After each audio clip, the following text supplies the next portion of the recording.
be making some pork chops and apples. I'm going to heat up in the skillet about a tablespoon of olive oil.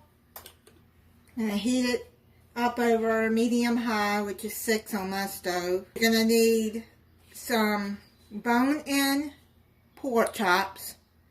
I've got 3 here. You can add more in there. And what I'm going to do is put salt and pepper on them. Now what I'm going to do, now that I've salt and peppered the pork chops, is I'm going to sear them for a couple of minutes in the frying pan. You're going to want to use an oven-safe skillet. If you don't have an oven-safe skillet, you can sear the pork chops and then put them over into a casserole dish. Flip them and sear the other side.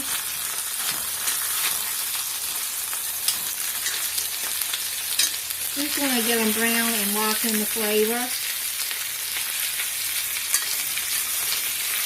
And also, I already trimmed off the fat off the edges.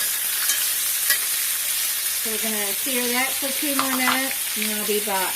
While you're doing this, make sure you have your oven preheating at 350 degrees. See what remaining oil is in there. And then you're going to slice up some apples. I'm using Gala apples. And how many people you got to cook for, how many apples that you slice up. I like baking with Gala apples the best, and I don't like Granny Smith. They're too tart for me. Slice them in 1-inch pieces. Then you're going to sprinkle over 2 tablespoons of packed brown sugar.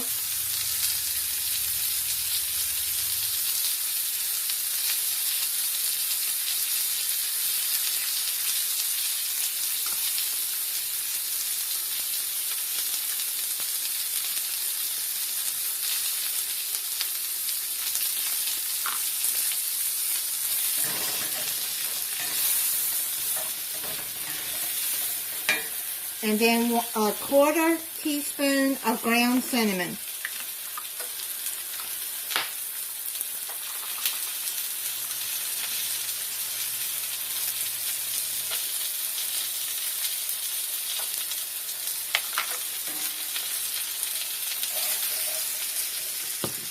Toss that around in there. Turn your burner off.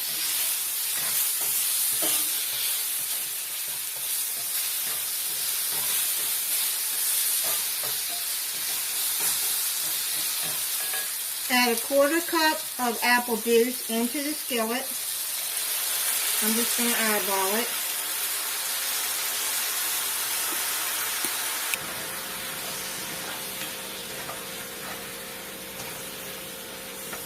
Spread out your apples. Add your pork chops back on top of there. Add it on top of the apples.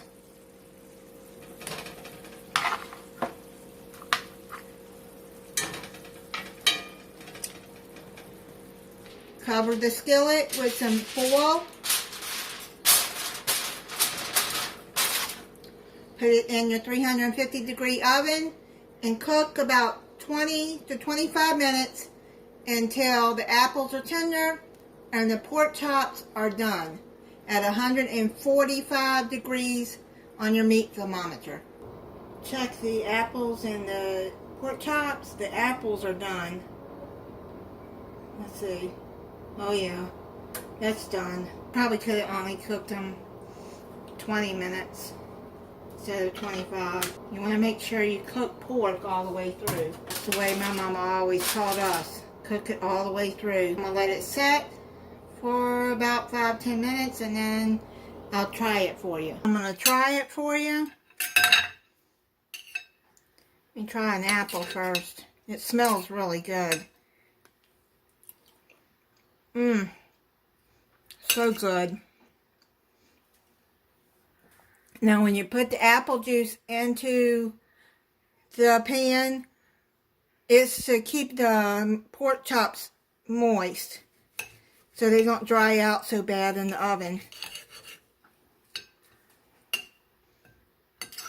But it doesn't take much, like I put about a 1/4 cup in there. It looks tender. And you salt and pepper it to your taste. That is so good.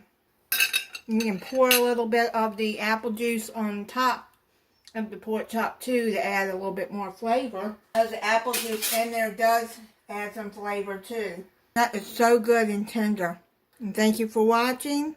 If you're not subscribed, I hope you'll subscribe and click the notification bell so you'll be notified when I upload a new video. Bye.